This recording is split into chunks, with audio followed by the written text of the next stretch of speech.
Hey, look at this kid's face. He's like, yo, that intro was tough. He's even got to admit it. My first time on the show, my very own blood, my cousin AJ. Let's give him a round of applause, guys. Welcome to the show tonight. Sixers expert, Eagles somewhat expert. Not really, though. I'll take that part of the family, but welcome to the show. And I also want to welcome another very special guest, Comball Sports. First time on the show. Welcome to the show, man. We're very happy to have you here. A true Giants fan. You guys can follow him on TikTok just like that. And then last but not least, you guys have seen this guy before, one of my personal favorites, Mr. Alex Robson. How you doing tonight, sir? I'm doing all right, gentlemen. I'm doing all right. COVID's got me under the weather, but it ain't stopping me today. I may not feel the best, but I'm ready to bring the heat. Let's do it. Let's do it. And Comball, we're going to let you take this first topic. I mean, welcome to the show. There's no other way that we would rather you get into the show. As with two Eagles fans and a Jets fan, good luck is what I'll say talking about this topic first, because you're not going to have a lot of fans. But do your Giants have a bright future? They definitely do a great draft. What do you see with the Giants happening this season? Okay, so this season, I'm not expecting that much because, we have a rookie head coach, a rookie offensive coordinator, a bad secondary, just to be blunt with you guys. But I like the way we're building. I like building in the trenches personally, and that's what we're doing. We have 2 stud tackles, 2 stud edge rushers, and we're just building it within. The way Brian Dable's trying to run this offense is through Yak, and we have 2 maybe of the best Yak ability players in the NFL right now, and Wanda Robinson and Kadarius Toney, and that's how I like this team to run. And I've been seeing them using Saquon as a receiver. No one's Evan Ingram was supposed to be that matchup nightmare at tight end to put in the slot, but, he sucked. So I think we're going to put Saquon in there and maybe use him as a real receiver and then use Breida as our power back. Yeah, I could see a lot of different things happening. Comball, real quick, I want to highlight Jay Bolton. Welcome to the show real quick. How you doing tonight, baby? Hey, it's beautiful out here. Welcome, Comball. Welcome, AJ, Robson. Dog, it's always good to see you. Thank you. But Comball, look at what is that? Do you notice that back there, Jay? What is that? Daniel Jones, my favorite quarterback ever played in New York. So you got faith in this guy is what that's telling me, Comball, as your quarterback because he's back there. So I do respect that. I like Daniel Jones, and I'm a UNC fan. I got respect for the guy. He's a fun player, but I think he's also a really, really good leader. Give him a chance. I personally think that Daniel Jones is the guy, but I'll get into that in a minute. Robson, what's up? Hey, really quick. Daniel Jones is better than any quarterback New York Jets ever trotted out there. Geno Smith, Zach Wilson, Mark Sanchez. Who else they got? Robson's terrible in the last 12 years, 13, 15 years. Sam Darnold. Last I recall, oh, no, you mentioned a bad name there, my friend. Wait, didn't Mike Vick play for them? They did play for a hot second there. But anyway, I'm going to get on topic before I say anything, though. Mark Sanchez did beat Brady and Manning in the playoffs. I just want that to be known. What fumble? Anyway, I'm going to say this. The New York Giants had a fantastic draft. Evan Neal and Kayvon Thibodeau. As a New York Jets fan, I was screaming for Kayvon Thibodeau at 4th overall. They ended up going with Sauce Gardner. With how the Jets ended up dominating the first round of the draft, I ended up being fine with it. But I'm telling you right now, with Daniel Jones as the quarterback, I refuse to buy into the Giants' new future or anything like that. The man is absolutely trash. I tried everything. I thought it was a bad pick when they picked him at 6th overall. I have been proven to be right. This is just a bad quarterback situation. Now, it can be redeemed. Next year, the class is loaded. C.J. Stroud out of Ohio State. Bryce Young out of Alabama. Will Levis out of Kentucky. Anthony Richardson out of Florida. It is a loaded quarterback class. And if Saquon Barkley can stay healthy and remain on the team, if you can figure out what's going on with Kadarius Toney, and you have all these tools in front of you, and you put a true franchise potential quarterback into that system with Brian Dable, there could be something here. But with Daniel Jones right there, I can't buy into it yet. All right, honest opinion. Jay, I'll let you take this one next, and then we'll kick it to AJ. We'll let the two Eagles fans take it last. Oh, God. Yeah, for sure. And Robson, I will talk about the butt fumble, but Mark Sanchez is actually a great guy. Shows up to a lot of charity events out in Orange County. Shout out to Mark Sanchez. But New York Giants, Kayvon Thibodeau, I think, and I said this before, I think they won the draft. You got Kayvon Thibodeau and Evan Neal, to me, were the guys who you're looking at for the number 1 overall pick. I'm saying, do you want to go O-line or do you want to go D-line? Kayvon Thibodeau and Evan Neal, my position, are the best rookies in their positions coming out of college. I mean, yeah, I like the picks later in the draft, but you got the two best guys available at 4 and 6. The two best available. You didn't have the first and second or the first and third. So I think that was great. Saquon Barkley is a big question mark because I love Saquon Barkley. I think he's a great talent. Obviously, coming out of college, he was a beast. But, he hasn't had the production lately. Maybe you want to blame him being on the Giants. But if Saquon Barkley can be the Saquon Barkley was his rookie year and he's all the way back, he's not playing scared, his health stays up, I think they'll be good. I think Kadarius Toney's solid. I think Kenny Galladay can be solid. I think Daniel Jones now has no excuses. We're talking about the Jets having no excuses last Monday. I think Daniel Jones now has no excuses with the team that he has. And you guys are Eagles fans, so you guys know the Eagles look really good this year. They could be in the Super Bowl, honestly, this year. So it's not like the division's a cakewalk anymore. It's been a cakewalk for the past 4 or 5 years. It's not a cakewalk anymore, Dalton. So I don't know if they're going to win the division, but I think they'll be competitive a little bit. Is it a cakewalk, AJ? No, it's definitely not a cakewalk, especially with the Cowboys. I mean, the Cowboys lost a lot, but I feel like CeeDee's going to have a breakout year, to be honest. But wait, we're talking about the Giants, right? Yes, sir. Listen, I'm not a person that buys into a great draft. Like, you could tell me it's a great draft after those players have performed. Like, I don't buy into great drafts because you have no idea who these players are. Like, even with the Eagles drafting, I forget his name now, the defensive lineman. What was his name, Dalton? Jordan Davis? Yeah, Jordan Davis. Like, bro, isn't he how much does he weigh? Like 380? Like, I don't know. Huge? He's huge. I know he's like 20 pounds off being obese. Like a couple hamburgers and some, he might lose that athleticism and an injury. So I don't really buy into the whole great draft thing. I'm more of a let me see if this guy's gonna pan out. Like look at Mahomes. Mahomes wasn't Mitchell Trubisky drafted before Mahomes? Like that's why I'm just saying I don't really buy into the great drafts. So you're like more of a all right. I hear what he's saying. He's saying he's more got to see it. For me personally, I think like the pieces that they put together, it feels like they've kind of missed on picks in past seasons. I think that they hit on every pick this year. I got to give Conball's team credit. Like I'm not a huge fan of Daniel Jones either, but I think that he's good enough that he can figure it out. Like he's mentally a stable quarterback. He's got a good head on his shoulders and he wants to succeed. So, I mean, if it doesn't after this year, the Giants are in a position now where they can bring in somebody. So worst case scenario, the Giants just suck another season because Daniel Jones, and then next season they'll probably go out and get a free agent QB or draft somebody and be in a really good position to succeed then. I thought they were going to go after Mariota, to be honest. I thought that was someone that might go after. I think that it would have been wiser for them to draft somebody, but at the end of the day, your team's looking pretty solid, Conball. I'll give it to you for the last 30 seconds. Anything you want to say to wrap it up? The way we're building this team is the right way. Like the way the Chiefs built their team, the Browns built their team, the Bills built their team with like in the trenches and getting their coordinators right. And that's the one thing we're missing, in my opinion, is the QB. If Daniel Jones plays good this year, I think we can win 10 games. If he plays good enough, because look at our Mickey Mouse schedule. We don't play anybody.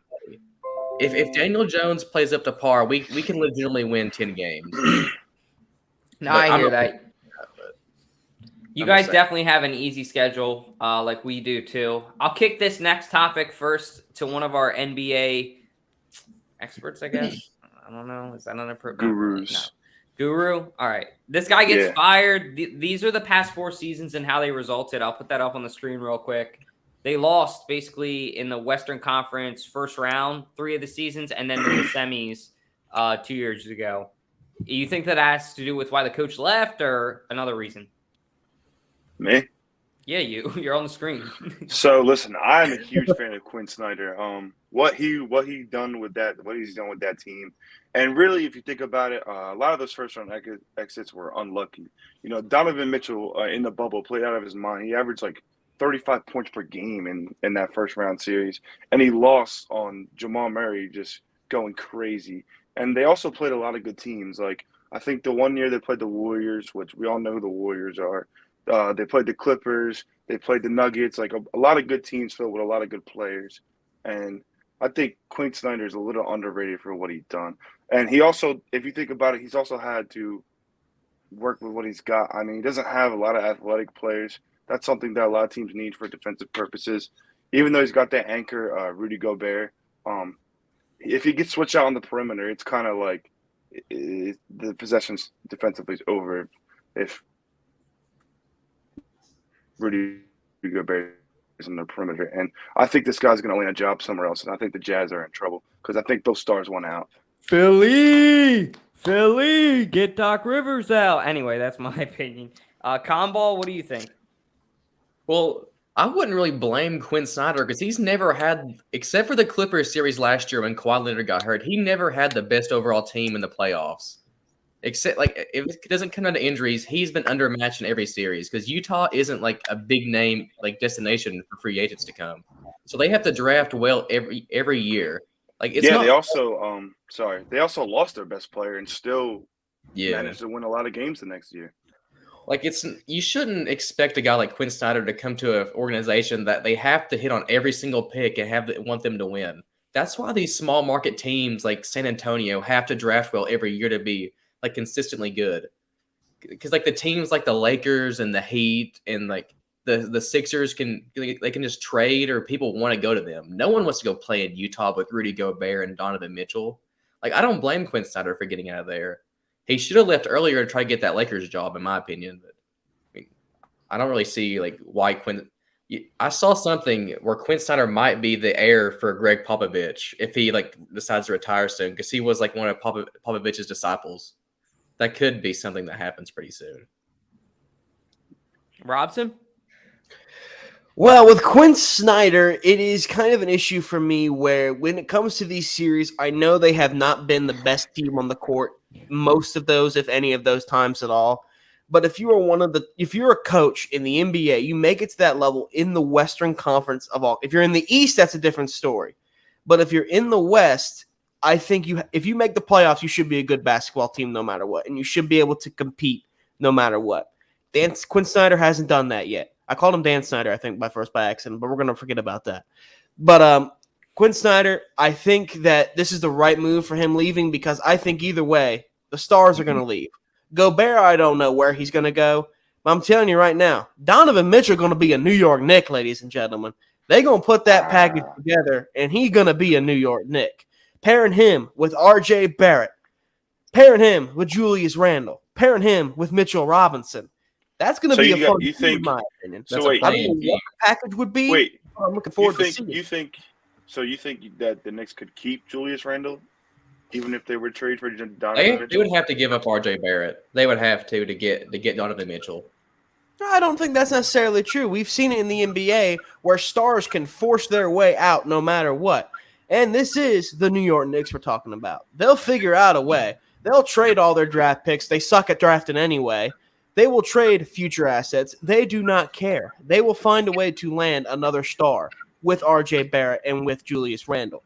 It has been done before, trades like this. I'm just saying the New York Knicks have the capital to make it happen. And I feel like if it goes anywhere, that's where Donovan Mitchell is going. You go to Miami. What are you thinking, Jay? What are you thinking? Well, I'll say this. Talking about drafting, Robinson, New York Knicks passed on Donovan Mitchell already for Frank Ntilikina. Yeah. So don't give me no Donovan Mitchell Knicks. I'll tell you this. This is what's going to happen. Jackson. There's one player that should never play in the NBA ever again after what we've seen him do in the playoffs. That's Max Strus from the Miami Heat, the 2-guard out of Miami. Donovan Mitchell for Max Strus, some other guy I don't care about, Gabe Vincent, a draft pick. And then you got Donovan Mitchell, Jimmy Butler, Kyle Lowry, Bam Adebayo, and whoever the hell you want to throw out there with the strong side. That's a championship team right there. I mean, that is a final NBA Finals team. That team, they'd be any team in the East at that point. So I think Donovan Mitchell to the Heat makes the most sense. I mean, they probably have to give him more than Max Strus and Gabe Vincent. But if they can give up some draft picks, maybe Tyler Hero, and maybe 2 first-round picks, I don't see why the Jazz wouldn't execute that trade. I don't see why they wouldn't do it. And I think the Miami Heat automatically finally get over that hump, get to the NBA Finals, and maybe win it if you're playing a team like the Warriors or like these teams. If you're playing Kawhi or LeBron or something like that, maybe not. But, I think they can get it done with that trade. Miami, all day. I'm excited for the Jazz because, they're a team that I feel like has kind of, notoriously sucked, kind of like Conball saying, unlucky. Nobody wants to go to Utah. Just what they've had the past 4 seasons, I wanted to highlight. That's why I put it on there. Lost in the first round. Lost in the conference semis. They were really good that season. And when Donovan Mitchell's playing like at his peak, he's at his peak. But now that he goes, my question is, or now that Quinn Snyder goes, my question is, does Donovan Mitchell go? He's already not happy with Rudy Gobert. If you guys remember, like whatever that COVID thing that happened last year was, he gets all pissy pants with him. So at the end of the day, this could be the downfall of the Jazz, or maybe this could be a good thing. Maybe the coach was what held them back. You never really know, but I don't think it was that in this scenario. I'm not saying that. I would love if he came to Philly over Doc Rivers, but that's a story for a different time. Anyway, moving on to our next topic. What I got for you guys next is actually the NBA Finals, which is going on right now, and I'll kick this one to Mr. J Fly first. They're shipping up to Boston. I don't know if I could put that on the graphic, but they're going to Boston. What are you thinking is about to happen?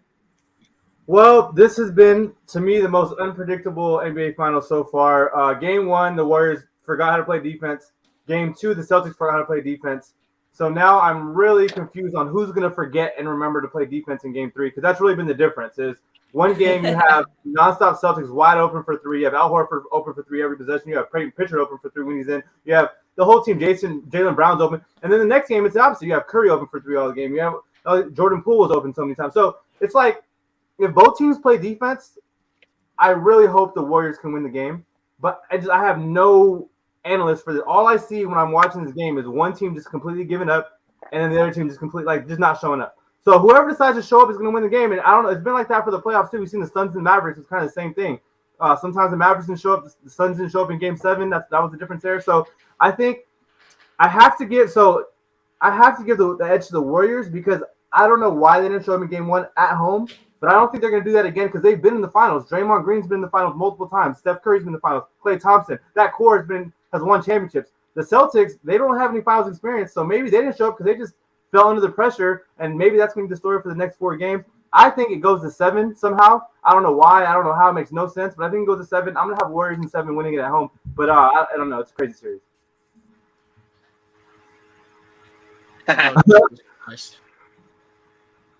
As a Philadelphia sports guy, you should be ashamed. Why do you have that? Oh, yeah, Oh, there you go. There we go. I was a demented child, okay? That's what I want to say.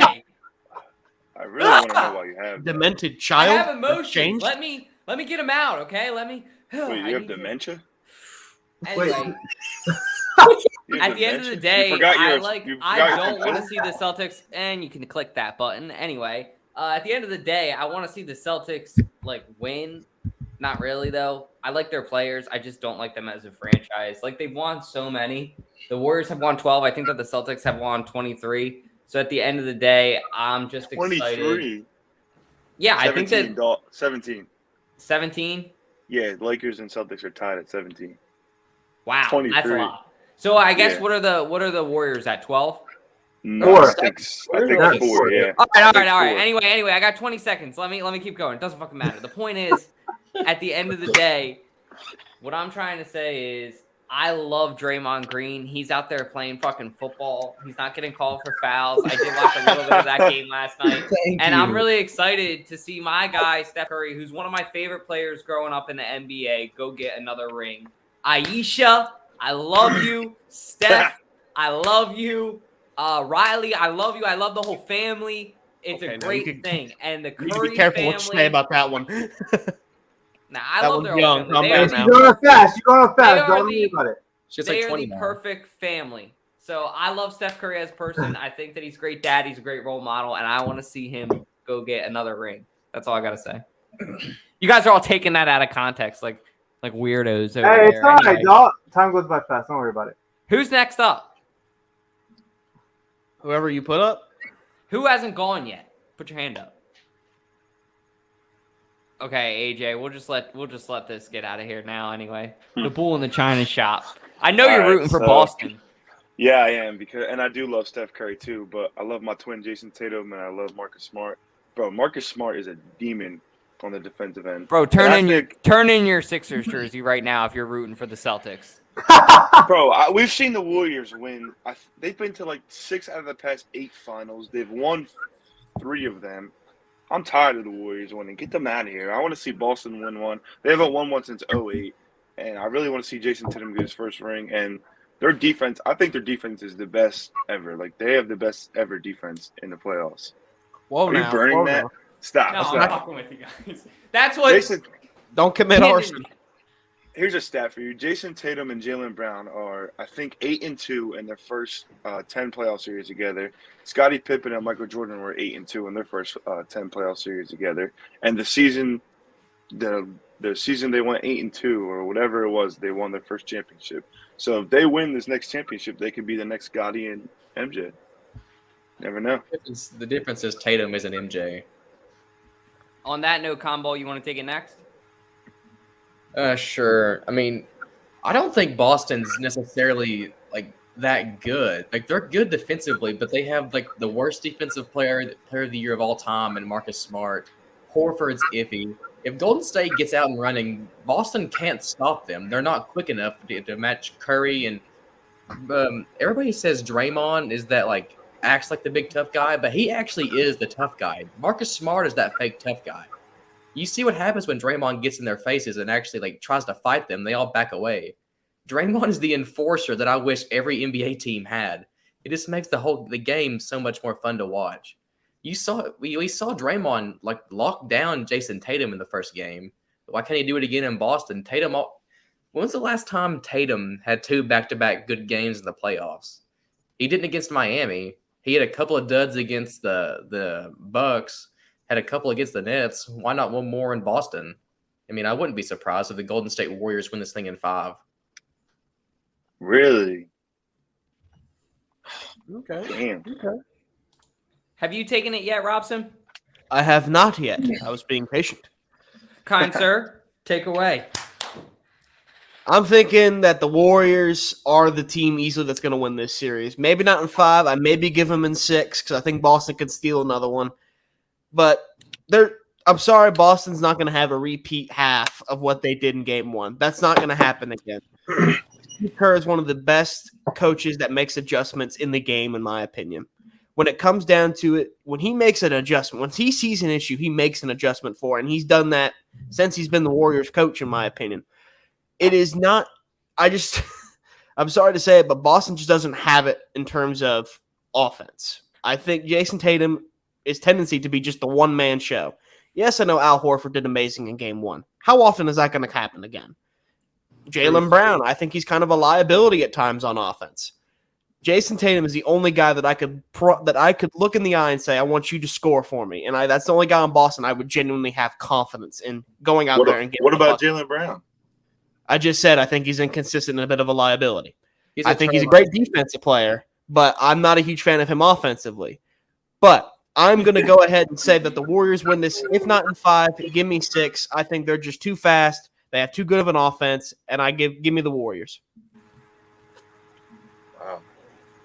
Damn. Jaylen Brown is, you say, inconsistent? Jason Tatum just went like 3 for 19 shooting in Game 1, and they won. And Jaylen Brown consistently has 17 points a game, I think, for like the past like 12 playoff games or something like that. How are you going to call Jaylen Brown? Al Horford's gone God mode. Yeah, he had 2 points last game.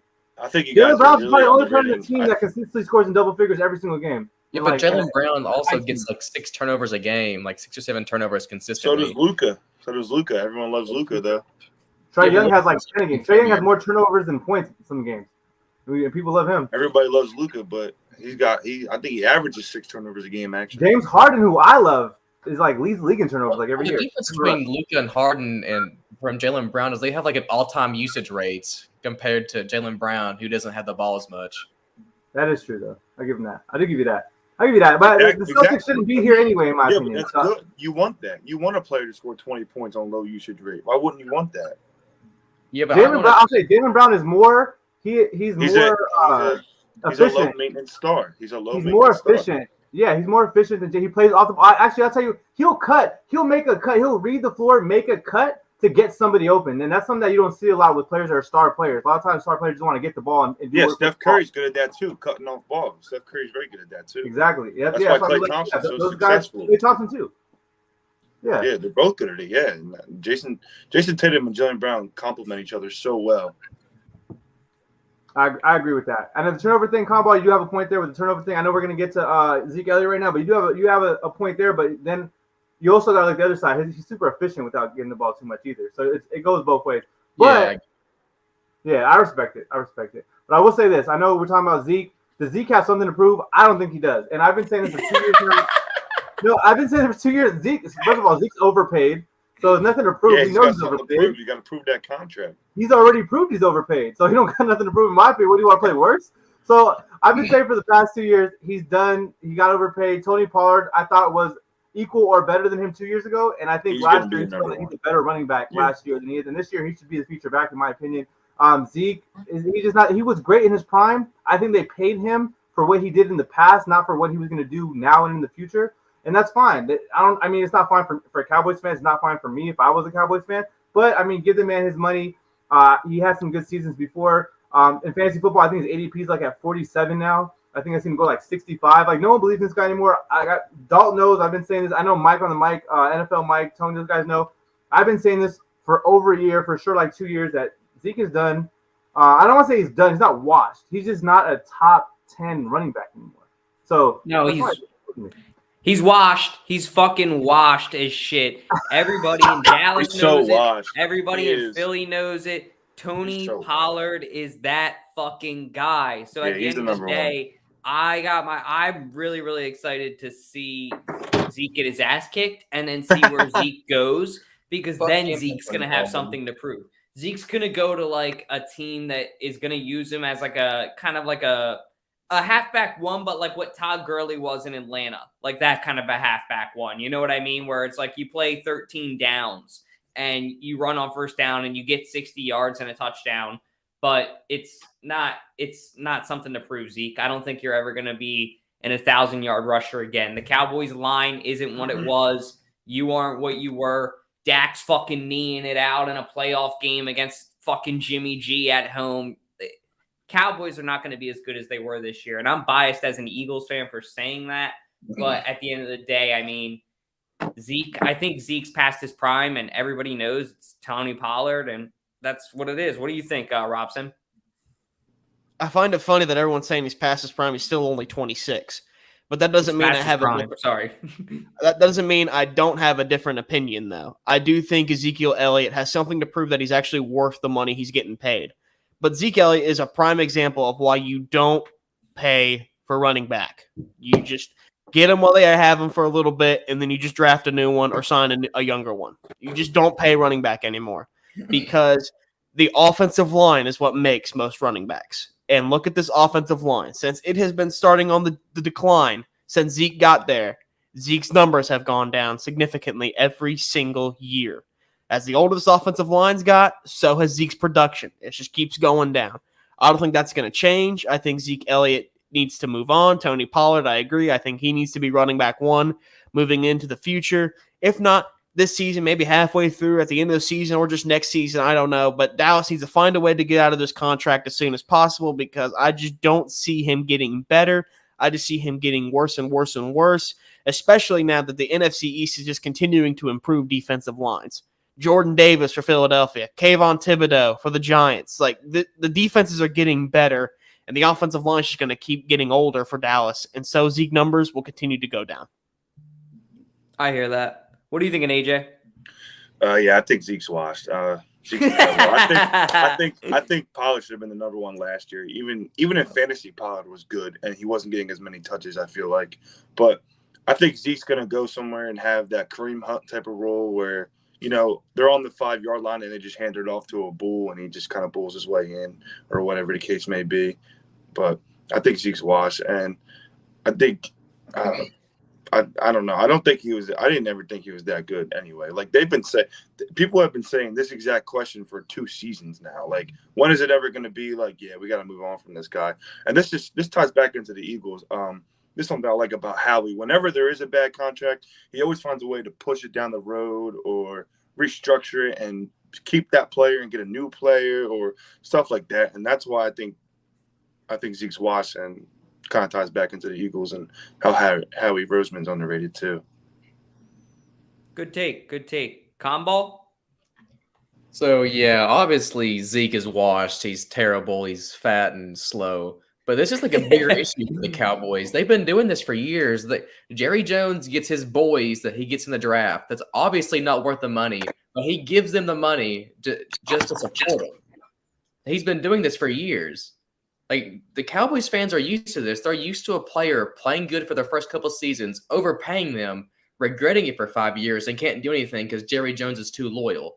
He's the reason the Cowboys aren't going to be a good football team next year. Because you pay Zeke, you draft Tony Pollard. He's obviously better. He's faster. He can break more tackles. But you still have to pay Zeke. You still have to play Zeke because you paid him like he was the highest paid running back for a while. Like Jerry Jones is the reason we have this argument. Because if it wasn't for Jerry Jones, he probably wouldn't be on the team. They wouldn't have signed him like in the first place. Like re-signed him. And he sucks at hiring coaches. Yeah, that's a big one too.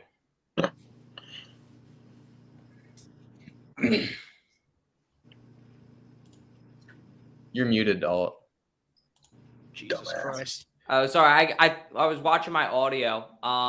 We're getting a producer for 302 Birds, and he like completely like went in and like completely just told me everything I do wrong with 302 Birds. So now I'm like very self-conscious about my audio. But I wanted to just make sure everybody went, but we're moving on anyway.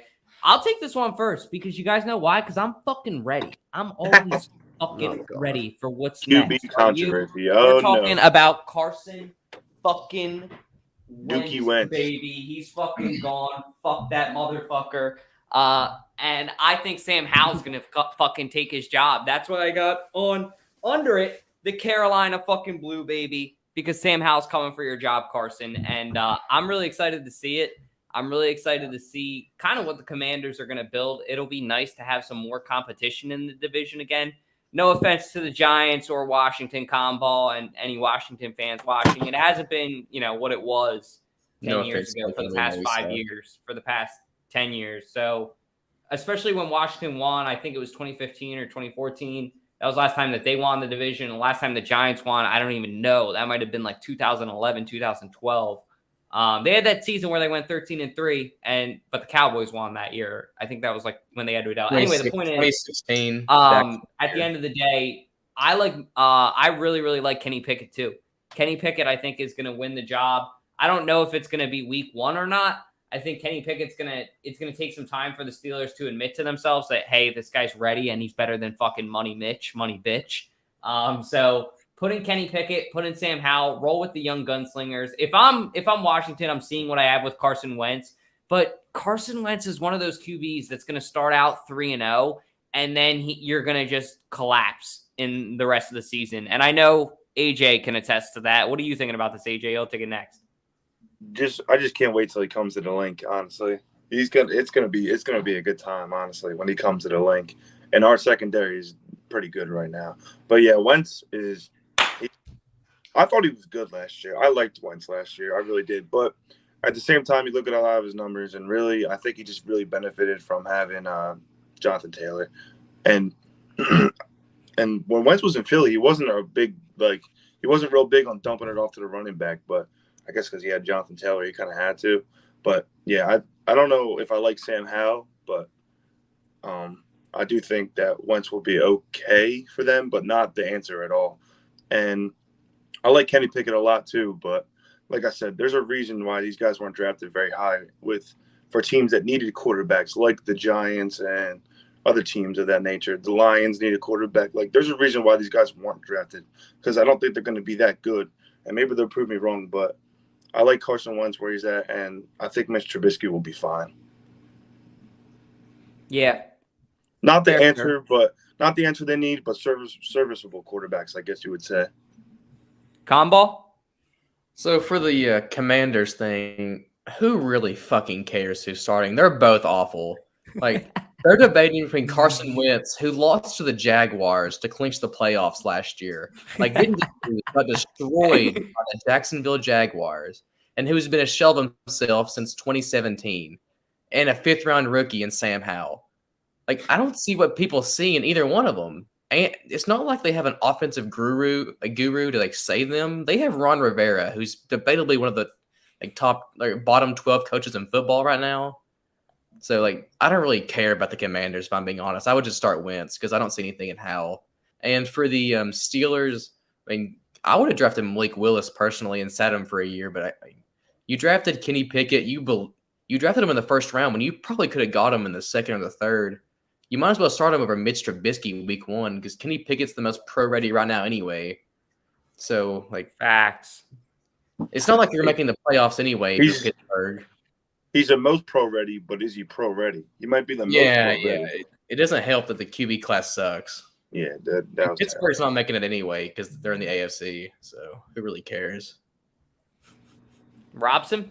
I'm loving the no filter from all you NFC East people. It's hilarious. Well, personally, with either of these two, I don't see controversies at all.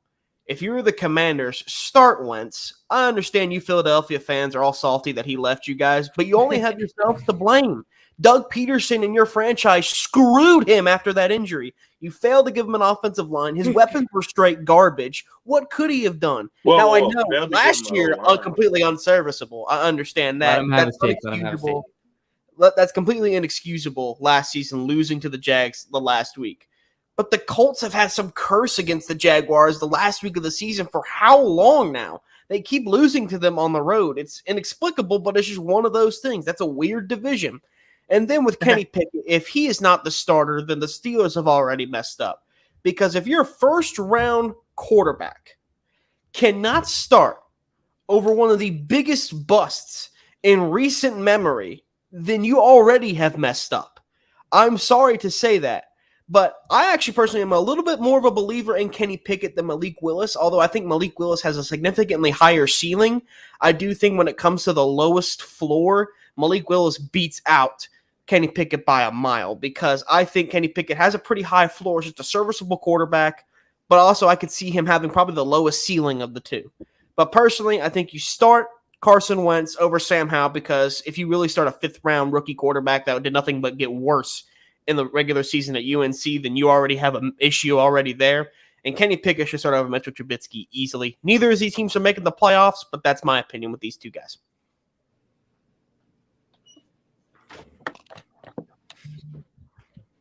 You can't hear me. You can. All right. Look, y'all. I want y'all to put some respect on the Jags name because that's two people in a row that's talking. Hey, is that Maurice Jones-Drew? Yes, put some respect on the Jags. The Jags are a good team. The last Jags player that was worth a damn, too. I'll tell you this. Trevor Lawrence is going to ball out if you ever see Zach Wilson again on the field because Zach Wilson is not compared to Trevor Lawrence. The Jags are way better than anyone that y'all think. They're better than the Jags. They're better than themselves. They're better than the Jets. They're better than the Giants. They're better than the Steelers and the Washington football team. They're better than all these teams. Look, I'm not a Jags fan, but y'all hate on them. They're pretty good. Anyway, so look. The Washington football team sucks. Like, the Steelers suck. They've sucked my entire life. It's not going to change now. I don't care. I like Carson Wentz. I think he's going to be the starter the whole year. I don't think it's a controversy. But it doesn't matter. They've always sucked. Steelers have always sucked. They probably always will suck. Mitch Trubisky. What school did Mitch Trubisky come out of? UNC. UNC, baby. Start your UNC boy. It's not going to get any better than Mitch. Out of all four of these quarterbacks, Mitch Trubisky is the guy I want on my team out of any of these four. Carson Wentz is second. They're going to start the whole year, but it doesn't matter. They all suck. We don't care about these teams. They suck. They suck. It doesn't matter. Jags will win more games than both these teams. I've got a question for you. Oh, my God, for you. Heaven, what are you smoking today? What do you got, Combo? So if just say they start Pickett the entire year and they win three or four games and have a top 5 pick, do you pull a Josh Rosen and draft Bryce Young? Absolutely. If you have that high of a pick and you have Bryce Young, CJ Stroud on the board, then yes, you pull that trigger. I'm sorry, but if you have that potential to land, especially, I am all over Bryce Young. I love Bryce Young. But what about the Georgia quarterback? Robson, the one that beat him in the national championship. If he's a 3-win team, yes, because the Steelers are a loaded team too. They're like a win-now team. If you give Bryce Young those weapons, like they're a solid weapon core there. It's not great by any means, but it's solid. If you give Bryce Young that, he's going to great defense, rip it up. Like I really think Bryce Young will be a great fit on the Steelers. A great defense is the best thing you can have for a young quarterback too. For sure. I mean, a better O-line, I think, but go hand in hand. Yeah, that too. Yeah. Yeah. Good O-line and good defense. By the way, Jay, the Jags are not winning more than 4 games. I'm just saying that right now. Look, check the schedule, Rob. Check the schedule. They win in You know 5. who Jay's early MVP pick is? Trevor motherfucking Lawrence. Oh, If you no. actually- I Wait know till you who hear your mine. early MVP pick I just is. can't I find it know. right now. I got one for you. I got my Justin Herbert jersey in the closet somewhere right now. I can pull it out if y'all want. I got my Justin Herbert jersey ready to go. That is going to be the MVP this year. Trevor Lawrence, you're great. Tom Brady, you're the greatest of all times thus far in the history of life in football and sports in general. Best athlete, whatever. But Herbert, this is his year. Justin Herbert is going to win the MVP. The Chargers are going to the Super Bowl and winning it all. I'm calling it right now. It's not even a hot take. Like the Jaguars winning 5 games is a hotter take than Justin Herbert winning the MVP this year, in my opinion. So it's easy. Pat Mahomes is a beast. He lost some weapons. His defense isn't as good. His numbers should be really good. The team, I don't think, is going to make the playoffs this year. The Bills, I think, have a strong shot with the Chargers to win the Super Bowl this year coming out of the AFC. The Packers, I think, will make the playoffs, win the division most likely. The Vikings, can't, do what they're supposed to do. And then, of course, Tom Brady will probably make it at the NFC, go to the Super Bowl, probably maybe even win it all if the Chargers don't win it all. But I have Justin Herbert win the MVP, and I think it's really between Justin Herbert, Tom Brady. Kind of want to throw Josh Allen in there, but I love Josh Allen, but I don't think he's on Herbert and Brady's level just yet. I love Josh Allen. I've loved him since he was a rookie. I don't think he's there yet. Jay Herbert, baby. Let's get it, Herbie. I'll play devil's advocate because I think it's going to be one of the 2 guys in the blue in the center. It's going to be Herbie or Allen. It's one of their years. Or Jalen Hurts. Yeah. Jalen Hurts is plus 4,000 for the hell outta here I'm with that. fucking around. Throw Daniel If Jones in Jalen, there. wait, hold on. Let me have my take. Let me have my minute. If Jalen Hurts ends up winning MVP this year and ends up doing like what Lamar Jackson did with that jump where he went and MVP and then we'll get knocked out first round because that's easily how it will go. We'll go back and watch this tape.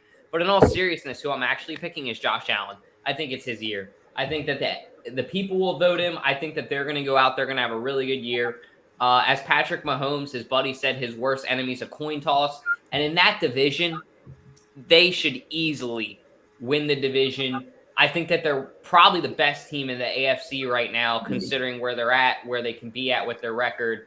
And then I have Justin Herbert as my next favorite, just because both their teams are loaded with talent. They should win a lot of games. They should perform well. And usually that's the recipe for the MVP. Win a lot of games, put up good stats, and you're usually going to win it. That's what happened when Matt Ryan won it. Let's be honest. It wasn't like Matt Ryan was this insane athlete. He won a lot of games. He was consistent. He put up great numbers, some of the best numbers in the league. Matt Stafford, too. You just got to be consistent. And I think that these guys are both guys that can handle that. Robson? My pick early on for MVP is none of these guys on the board. My pick for MVP is none other than Joe Burrow, the quarterback for the Cincinnati Bengals. Ooh, okay. Joe Burrow. They have improved that offensive line. They've signed a couple of solid guys. This man, I have doubted him since the minute he's coming to the NFL. I thought he was overrated out of LSU. I thought he was not going to work in Cincinnati. He has done nothing but shut me up around every corner. And now he's getting all those weapons back. He's still got Jamar Chase. He's still got T. Higgins. He still has Joe Mixon out of the backfield. Now with an improved offensive line. He's going to be now probably back to genuine 100% after that ACL injury.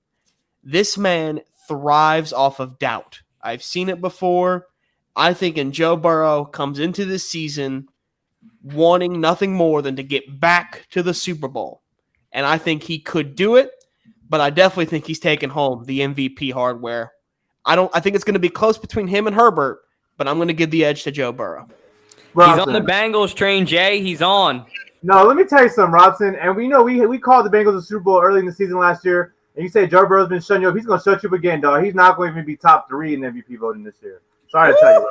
It's not going to happen. Herbert, Allen, find out. Well, because we know how solid your takes are, Jay. Hey, they're solid. Combo, what are you thinking? Well, all of you are wrong. The MVP isn't on there. It's Daniel Jones. Oh, yeah. Okay. Get him out. Get him out. Okay, so my legit MVP pick is Kyler Murray. He was the MVP until week 12 last year when he got hurt. Look at his offense he's got around him. Cliff Kingsbury, he's a bad coach, but he knows how to scheme up his players. Doesn't persuade your decision though with that at all. Wait, what? Hopkins being is suspended, my DQ'd man. for a little bit. Well, he still has Hollywood Brown. AJ Green was pretty good. They have 2 great tight ends. Like, if Kyler Murray's healthy, he's a top 6 QB in football, and you can't change my mind about that. Until he got hurt and until DeAndre Hopkins got hurt, they were, 8-0? He was the best QB in football in that time period. If his offensive line can protect him, Kyler Murray is the most underrated QB in football and will win MVP next season. Go ahead and clip it when I'm right next year. All right. Thank you for that combo. And next up, AJ. All right. This is going to probably sound biased, but I really do think it's going to be Jalen Hurts. I 100% believe in this guy.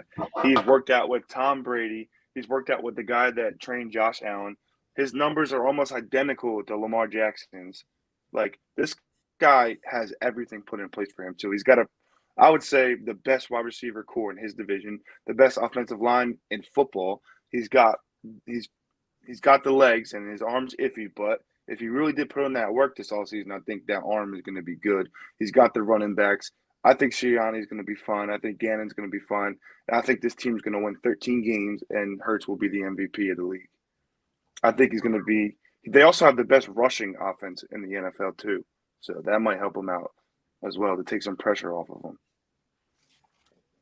They would have to win 15 games for Hurts to even be considered for MVP. And it's a Mickey Mouse schedule, too. That's the problem. Our whole division has a whole Mickey Mouse schedule because we were the worst division in football. Yeah, but he's got the story, though. And if you notice in the leagues, they love that story. You know, this team wasn't supposed to win a lot of games last year. Jalen Hurts stepped up to the plate. He made sure his team made the playoffs. And then the Eagles went all in on him. They got him the wide receiver. Yo, AJ. Defense. Yeah. Can you give me the name of that female on the right? Pretty sure every single male in here could probably name that. I don't know her. What's her name? Oh, don't lie to me. That's Malik Khalifa. Whatever. Oh! How do you know that? How do you think? Anyway, what do you think about the Browns' big dilemma, dude? Deshaun Watson's out here. I mean, he did hang out with Mia Khalifa years ago, but that video is resurfacing. He's getting 2 more allegations, and they're going to have to text Baker Mayfield late at night. Hey, you up? Damn, that's crazy. Good luck, though. Baker basically saying, suck my nuts. I'm out. Yeah. What are you thinking, AJ? I think Baker Mayfield should say that. I think he should be like, fuck you, bro. I'm out of here. First of all, although I think he should say that, I don't know why he's mad. Like, I don't understand how he's mad. Like, I don't think Jalen Hurts would have been mad if we got Deshaun Watson. You know what I mean? Or Tua would have been mad if they got Deshaun Watson. Yeah, like, it's a business.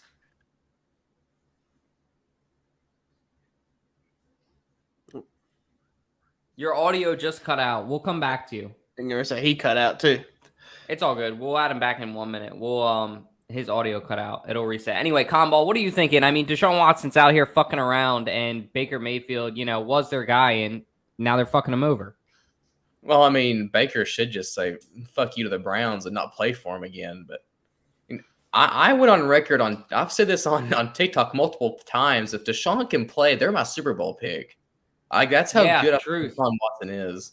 But, I'm not, for Deshaun Watson. I think he's, a terrible person and all. But if he can find a way to play, they will be the best team. But, I don't see how they'll let him play. What is it, 24 allegations? It's 24 now. You're exactly right. It's 24, and he got cleared of the first 22, and then 2 more just surfaced this past week, I believe. There's no way all 22 of them were fake, unless they all got together. Unless a group of girls all got together and go, let's just get this guy's money. There's no way. There is no way that happens. And you're right. You're exactly right. No way that 22 girls come together and say, hey, let's fuck this guy over. And then 2 of them resurface later. It's just so unlikely. And then when you're hanging out with Mia Khalifa, who's a literal adult film, is what we'll call it, adult film star, that's not a good look. And she's in an apron shooting a basketball, and you're going to tell me, all these are fake. And I'm not saying, it's funny, it's a joke. It's not. It's terrible that this guy is, demented like that, and these allegations are surfacing. The Browns, though, it's just funny for the Browns because the Browns just continuously get fucked over and fucked over and fucked over. It's like if karma's real and, Buddhism is real, who the fuck were the Browns in a past life to deserve all this? Like, it's awful. And, you give up so much and the Browns are like, oh my God, we have hope. We might be in the Super Bowl. He gets rid of the allegations, and then 2 weeks later, 2 more pop up. Ba-ding, and you just told Baker Mayfield to basically go fuck himself, and now he's out here grabbing his crotch, doing what he did in college, going, hey, suck on this, I'm out. It's really sad for Browns fans, but at the same time, like, the video of him and Mia Khalifa was out in 2017, and if, like, anybody in the Browns organization is under 35 years old, they're going to be like, yo, this is not a good look for the organization. What were you saying, though, AJ, before you got cut out? Oh, I was just saying that Baker Mayfield shouldn't be mad. Like, you shouldn't be mad at your team for wanting to get better. And also, I think the whole Deshaun Watson thing is bullshit. Like, if all these really were real, then why didn't you, like, you should go to the authorities right away. Like, you shouldn't wait. And they're obviously just trying to get money from him. So, or they could be real and I'm completely wrong, but it just sounds sus and they don't even all have the same story. Like, they all have different stories and stuff.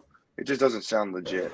And I think, what's that noise? That's the fucking Deshaun Watson hater coming in. That's fucking Batman. Hey, I just posted on TikTok. I'm not a Deshaun Watson hater because I've been saying this for since he's entered the league that he's been like this. He's been doing stuff like this. So I'm gonna answer a few questions that we got here. I believe 2 people said that they did it for money. He offered all of them money to stay silent after the fact that he sexually abused them or whatever. They declined the money. And if you're gonna ask for these kind of favors, everyone knows his own lawyer said this. You pay him beforehand. He did it without their consent and then wanted to pay them afterwards. That's not cool at all. And the fact that they didn't accept the money, to me, makes it more legit. Because if they just wanted the money, they would have took the money. No one would have heard about this. Everyone lives on their lives. I heard it was 50-plus women that this happened to, and it's probably more. Just so you know, almost in every case, the woman never speaks up right away because they're intimidated. Obviously, these guys are really rich, big, powerful man, big in stature, big in status. On top of that, people are scared, they're embarrassed. There's a lot of different reasons why women don't come up. They now feel empowered because a few spoke up and had the courage to speak up, and now they're all speaking up because they feel like they can. They have a voice now. So I'm proud of these women for speaking up. Deshaun Watson, is there a Browns dilemma? There's been a Browns dilemma because you already know I'm not a fan of Deshaun Watson on the field or off the field. I call him the dark-skinned Baker Mayfield because he's the same player to me. I thought that was Selena Gomez on there with the glasses, but now that it's an adult star, it makes it even worse. So real quick, I want to ask something, Jay. How many people here have gotten a massage, too? This will just help further your point. Put up your hand if you've ever gotten a massage in your life. I've gotten multiple. I've never gotten one.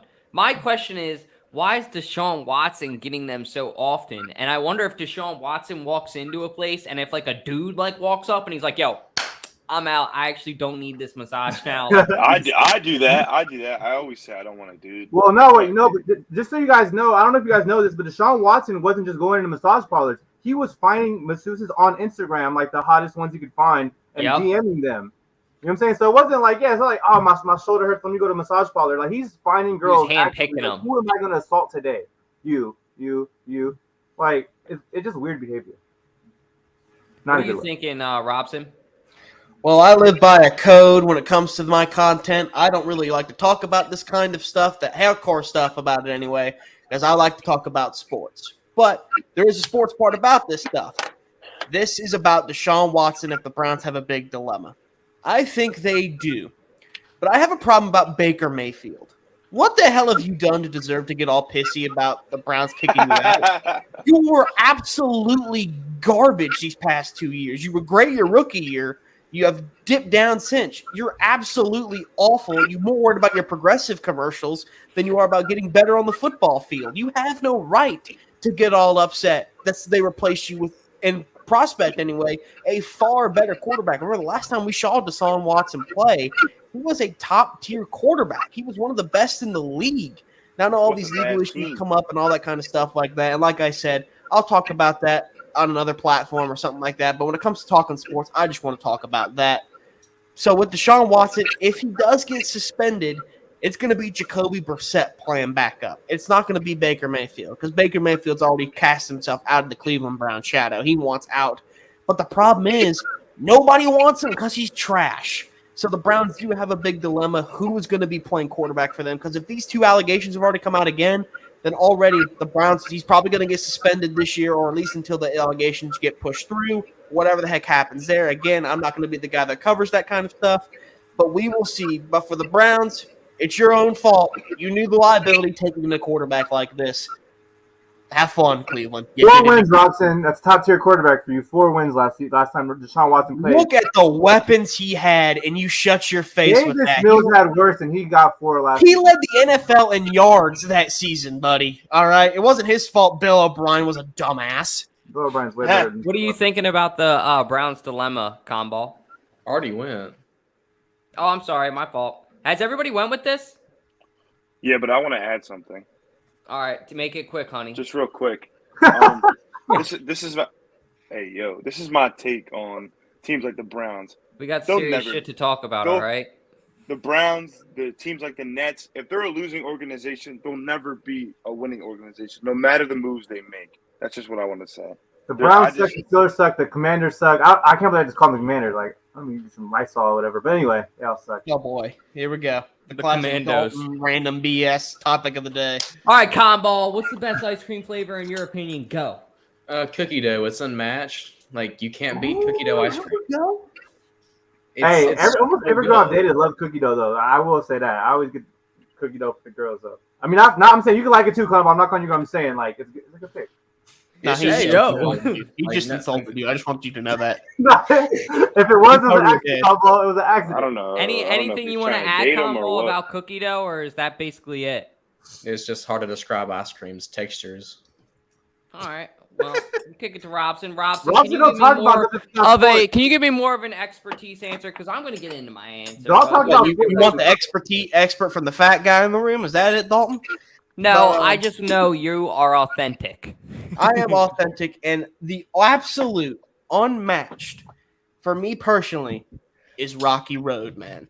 Rocky Road is the absolute premium tier of ice cream. That delicious vanilla with some chocolate in it. Oh, my goodness in heaven. The other stuff in it that I don't even care what's in it. When you already mix chocolate and vanilla together, you're already doing something right there. Some hot fudge on that shit. A little bit of hot fudge on there, too. There's a lot of different ways some people do Rocky Road. There's different kind of things they throw in there. But no matter how you do it, it's absolutely freaking delicious. I absolutely love it. It is my go-to when I get it. But there is something around here. I don't know if some of you guys have heard of, I don't know, probably Jay. I don't know if you have this over on the West Coast. But at least here on the East Coast, we have this thing called Cold Stone, where you can kind of craft your own little ice cream here. We have it just down the road here from my apartment. Absolutely adore it. They have this thing called cake batter ice cream. I don't know what is in it, but I'm pretty sure an ingredient in it is laced with cocaine because it is so addictive. But man, oh man, when it comes to ice cream, I'm already salivating right now because I'm just talking about ice cream in general. But man, oh man, when it comes to it, Rocky Road, a step above the rest. Good answer. I'm going to give you my beach ice cream. This is what Dolph gets at the Jersey Shore. I go up, I get a pretzel cone. What do I put on a pretzel cone? Black raspberry ice cream. Call me a psychopath. I don't know why, but ever since I was a kid, I've loved that combo. I love black raspberry. I love the chocolate chips in it. That's my personal favorite. But if I had to pick like a popular consensus favorite, it would have to be a hot fudge brownie sundae with some caramel in it. Like Robson said, any kind of vanilla and chocolate, that's unmatched. You're already winning right there. And then you add hot fudge in the mix, maybe some Snickers, a fucking Heath bar. Holy shit, honey. We're cooking with some real gasoline. That's some good ice cream. Y'all, this talk is better than anything Mia Khalifa could offer. Robson right there with the realest take of the night. Ice cream will always be a top tier food, especially in the summertime. That's why I wanted to bring up this topic tonight. What are you thinking, AJ? My favorite is chocolate chip cookie dough. I love cookie dough ice cream. My man. It's so fucking good. It is so good. but since he already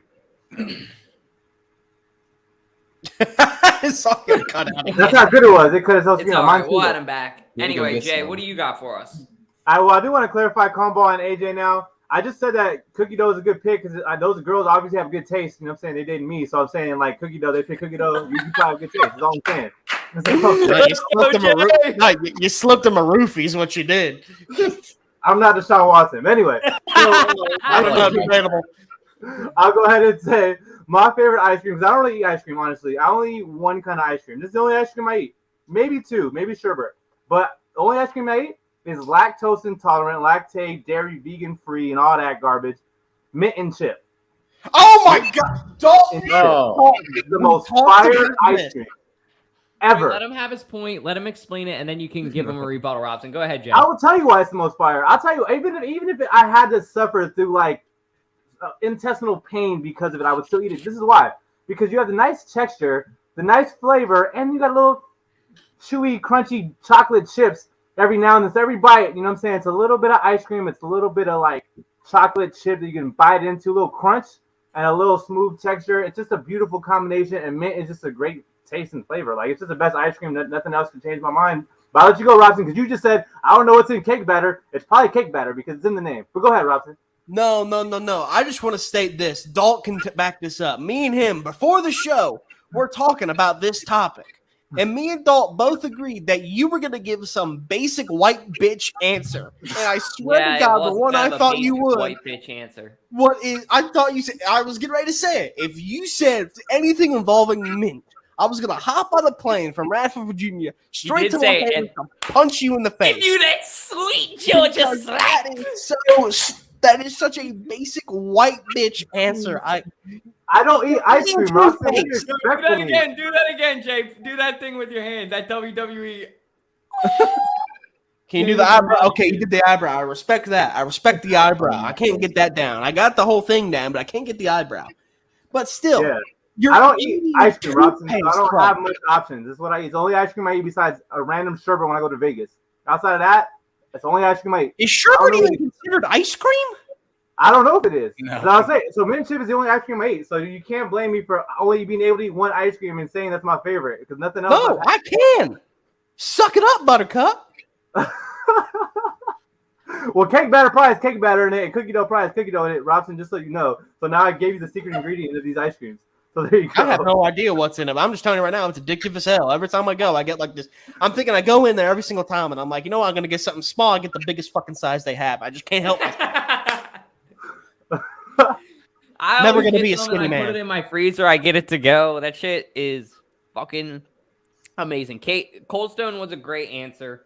At the end of the day, guys, that's all we got for you tonight. AJ's all disconnected. He did say to thank you, though, for having him on the show, Jay. Robson, always want to thank you for coming on. Jay, as always, you know I love you, baby. And Comball, thank you for coming on as a guest. We appreciate your support. If you guys aren't already, follow Comball Sports on TikTok. You're definitely over 20K now, right? Yeah, I had 23, and then I got shadow banned, and I've just been losing for like a shit ton. Well, hey, follow this man, though, man. This guy has great take. His content is awesome, and he is an educated Giants fan. I got to give my guy credit. He knows the NFL like the back of his hand. Thank you so much for coming on the show. If you guys don't, please give us a listen on Spotify this week. And everybody, have a great week.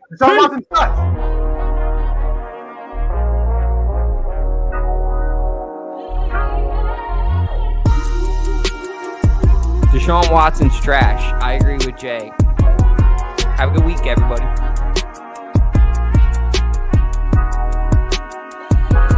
And Mia Khalifa needs to stay away from Deshaun Watson. J-Fly looks like a discount Bob Marley.